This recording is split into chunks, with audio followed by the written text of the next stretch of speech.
Welcome, everybody. Thanks for joining us for this episode of Understanding the USPS Rate Case. We're going to be going through the rate case items. Luckily, this is a less impactful than normal one, so it should go pretty quick. Presenting today is myself, Mitch Carpenter. I'm the Director of Product Management, and Adam Koester, who is our Senior Product Manager and our Master of all things postal. Okay, so content is current as of today. We just want to make sure you understand that the post office does change things out of schedule sometime. So we're going to do the best we can to explain to you all the details of the upcoming rate case. However, the post office changes something, we will pivot and get it done, but it may not be reflected in these slides. Okay, top level stuff. First thing is just rate changes, mail.dat, mail XML. Pretty standard at this point. Probably going to require a new MDR client. None of that's really impactful other than kind of one thing that we'll focus in on a little bit later.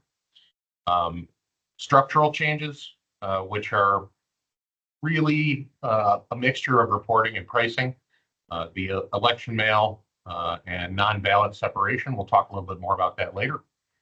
And the way flats are priced, which is going to be pretty impactful. Mailing promotions and incentives. There are a lot of incentives that are more appropriate for customers to claim without a ton of additional overhead. So we really want you to focus in on those. And then additional regulatory stuff. A lot of this is small. Zone 10 was removed from the rate case. It's kind of been in and out a bunch of times in the last couple of years. The elimination simple samples, we'll talk a little bit more about that, but I don't feel like it's going to affect a lot of you guys. I don't think a lot of people were using that mail class, which is why the post office got rid of it. Some changes to ground advantage for retail oversized and dimensional pricing. And then an ongoing one, and it's the last bullet point, but it's still important. Just understanding how the post office is changing names and the way things are labeled. Because even though it's not going to change a lot necessarily with discounts, it will change in some cases where you're shipping, and just the understanding of clerks when they see the labeling on stuff. And we'll dig into that a little bit more too. Adam, go ahead. Yeah, so Mitch, you already mentioned that this is a rate case, right? So we've got all the normal things that go along with the rate case. We've got a PostalOne release that's going to be supporting not new versions of mail.dat, but definitely new versions of mail.xml. We've got new values and changing values coming in with this rate case for both of those specifications. Just a reminder that the PostalOne release to support the rate case goes live 2 weeks prior to the rate case, which means you can start submitting those jobs for after the rate case on that date with those new changes in the specification. You will get the new rates, the new postage statements, all the things that go along with the rate case if your mailing date is after that July 14th date. Just a reminder, like Mitch said, that does require a new MDR client. That'll be coming out for the update on Sunday, June 30th. As a time of this recording, that is this coming weekend. Hopefully you get this quick enough to see this ahead of time, but if you haven't already downloaded, go out and make sure your MDR client's up to date. We've got the version changes for each of mail.dat and mail.xml there. Again, this is all pretty standard stuff. If that chart is confusing to you, as it is pretty much every cycle here, take a little bit of time to make sure you know at least which versions are being submitted. But in general, our software, our BCC software, is going to do the right things for you, beginning with the releases for this rate case. And now into our first major change here, right? Like Mitch said, there's a reporting difference that we're getting for election mail. The post office has been working on splitting apart election mail into two subcategories. That's the ballot mail and the non-ballot mail. The political mail is remaining unchanged for those, so the checkboxes you've seen for political mail are remaining all the same. But the split for election mail there is driving a change on the postage statements. So you'll see another checkbox that says whether or not this is a ballot or just information about the election. Again, the distinction there is really around, does the mail contain the actual piece of paper that is used for voting, or is it information about how to vote flyers about where to vote, things like that. This did drive as well new values in your e-documentation for mail.dat and mail.xml. The kind of the so what here is we don't have any information from the post office that they're necessarily going to be treating ballot mail any different from other election mail. I'm sure it's partially because they just want to measure, but it can't be a bad thing in this case because of the visibility of the ballots to the Postal Service is important for the country. It's important for the Postal Service. Service standards have to be met. So even though they've not claimed anything official, this signals an additional desire to have those ballots be visible, which I think is good for everybody. That's right. Yeah, and with this change, we also got STID new service type identifiers. That's the STID codes that go along with these. And just a reminder for those for the ballot mail, those came out in January. You should be using specifically the ones designated for election mail, and the non-ballot mail gets the, we'll say, standard STIDs, right? The same STIDs that you would use for any other first class or marketing mail that hits those requirements. The pricing restructure that's changing how marketing mail flats and heavy letters are being updated is really a rollback to what we had been doing prior to the changes that came about in January of 2024, right? Prior to that, you had flats that were weighing 4 ounces or less, getting just a price piece or a piece price, and anything above 4 ounces was getting a per pound price as well as the piece price, right? So you'd take that flat rate for the piece and you'd add how many pounds to the piece weighed to the price. Starting in January, you did of this year, you did a per pound price, but you got the first 4 ounces free. They've now changed all of that back to the previous structure with a few underlying tweaks that aren't super important to how the mail gets created. But really, the important thing to note here is that when you're doing marketing mail flats or heavy letters, you are going back to what it was prior to the beginning of this year. So the so what here, first of all, everything old is new again. 4 ounces free, now back to the old way. I'm just glad they didn't change it back to 3.5 ounces because that was a pain. The really important and impactful thing here is to look at the prices. It's a significant increase. So mailers that are doing a lot of flat mail are going to need to do everything they can to try and shave off additional postage because the cost for flat mail continues to rise. That could be a number of things we'll talk about later. Related to additional things you can do to the preparation so you can help save money. The other thing is we encourage people to reach out to anybody at BCC. If we have services that can help you make your lists more efficient, try and pull out people that aren't going to respond. And I think as the flat prices continue to get more expensive, the old approach of, well, just mail it anyway, is starting to get a little bit less valid because you're not getting as many random respondents if a piece of mail is misdirected. These are expensive, so we really need to make sure that the list quality is very good before you expend all this customer postage dollars on these flats. Yeah, and that's a really good point, Mitch. And the other thing that I want to mention here real quick, even though we don't have a slide on it, is that they're also changing the pricing structure for first class mail flats.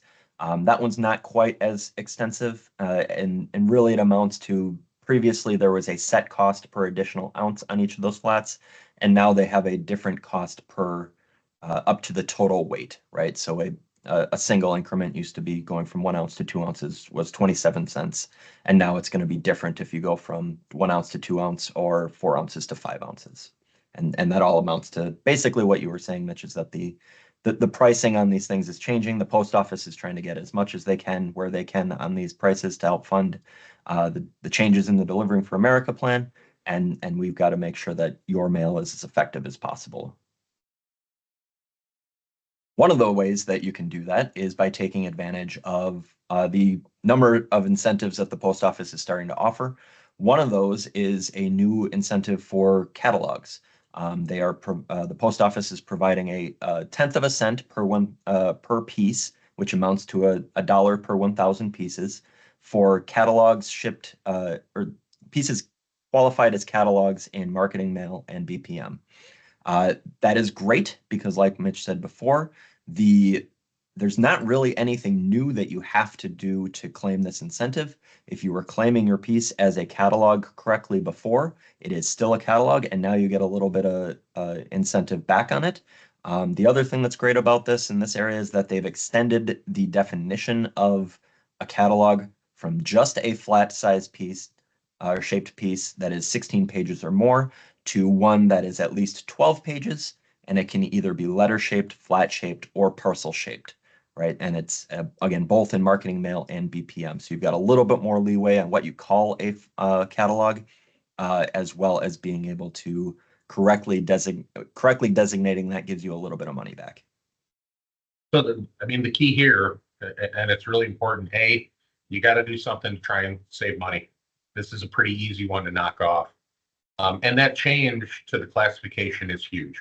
So it used to just be flats. You had to mail something that was over 11 inches long or over a certain height. Now, with the reduced page counts and the fact that letters are eligible, those 6x9 mini booklets that you can crank out, they require some tabbing, they require a little extra machining, but it's still a really inexpensive way to deliver a multi-page catalog without necessarily going into the flats pricing structure, which is very advantageous for mailers because now you have a product that you can help pitch. In addition to the fact that included in that pitch, you can say, hey, the postage is a little cheaper if we do it this way. So you may have opportunities to convert people from maybe postcards or stuff in an envelope to doing one of these booklets under the letter category. And I think that's really a home run for folks that want to get communication out there and maybe haven't felt like they have enough real estate on a number 10 envelope piece or a postcard. So there's a lot of advantage here, a lot of ability to communicate, and some opportunity to save a couple bucks. That's right. And at the end of the day, for each of these things, just a reminder, if you haven't been made aware of it yet, that the BCC software has a campaign going on for doing something, right? If you go out to our website and you look for the Do Something campaign, you will find the promotions and incentives as one of those steps to help mitigate the rising cost and prices and making sure that your catalogs claim the correct discounts that they're entitled to is one of those ways. Absolutely.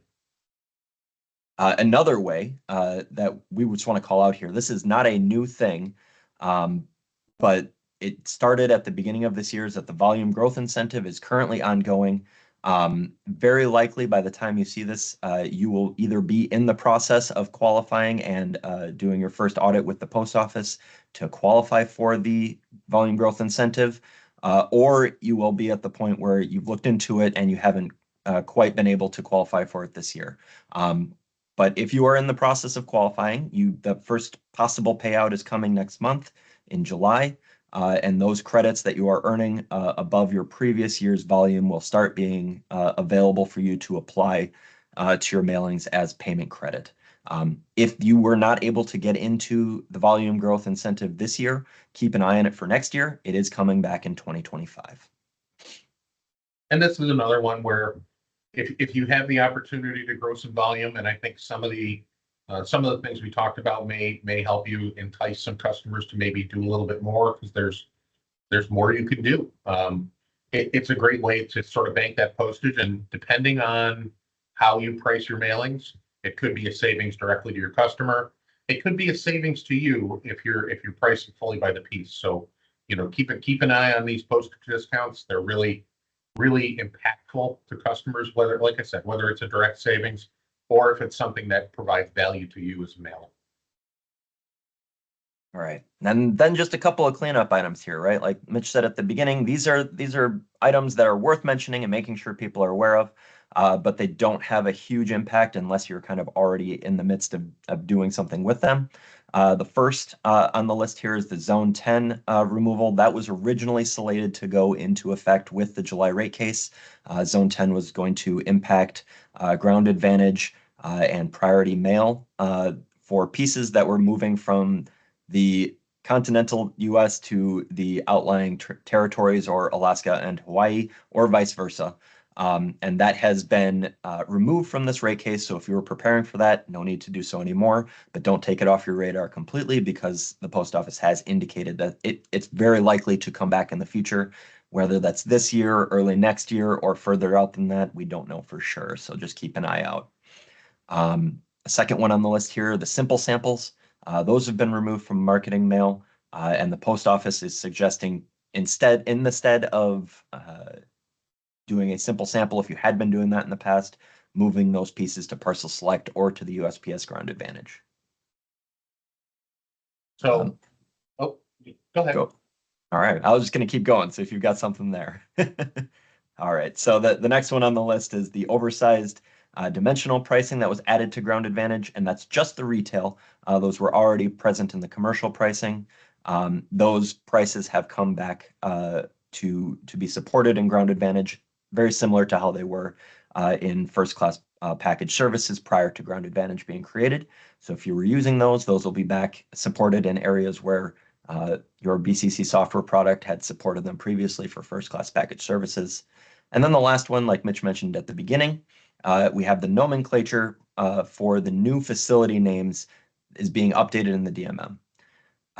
This is one of those changes that's interesting to see because it does trigger here we're starting to get some of the network changes making their way into the documentation for what the Delivering for America plan is going to do to the facility structure, right? So what you'll see on a very limited number of reports for a limited number of products is that they will be adding the new acronyms RPDC, LPC, and SNDC to some of the facilities.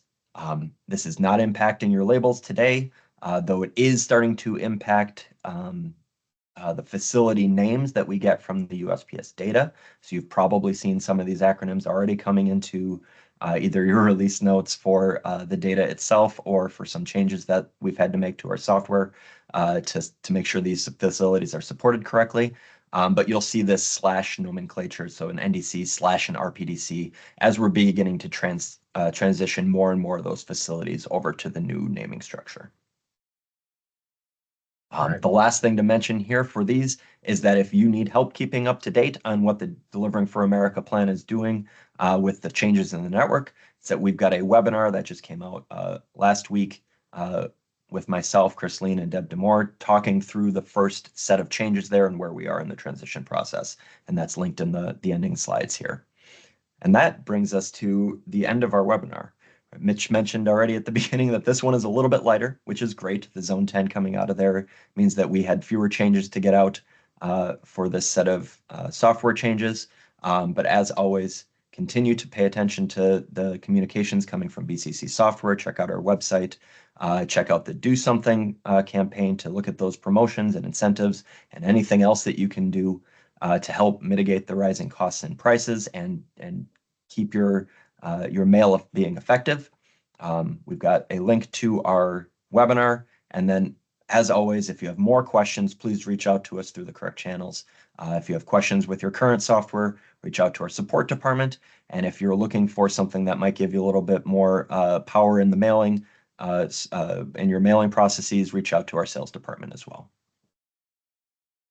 So I want to thank everybody for coming today or watching our video, I guess. It really is. It's a little rate case, but it does have a couple impactful moments. You know, it's interesting on Zone 10. I think that got kind of political, you know, with the National Service Standard, and that's one of the reasons it keeps kind of flowing in and out. And just to mention a little bit at the end, you know, with the facility names changing, make sure you have some idea what's going on, because you may have clerks that might not understand what's happening. And if you understand it, it's a little easier to stop any problems you might have with acceptance or people claiming stuff is mislabeled. But we really appreciate having you guys share this time with us. And as Adam said, if you have any questions, reach out to anybody with BCC Software on their business card, and we will try and find a way to help you. Thank you very much, everybody. We'll see you next time.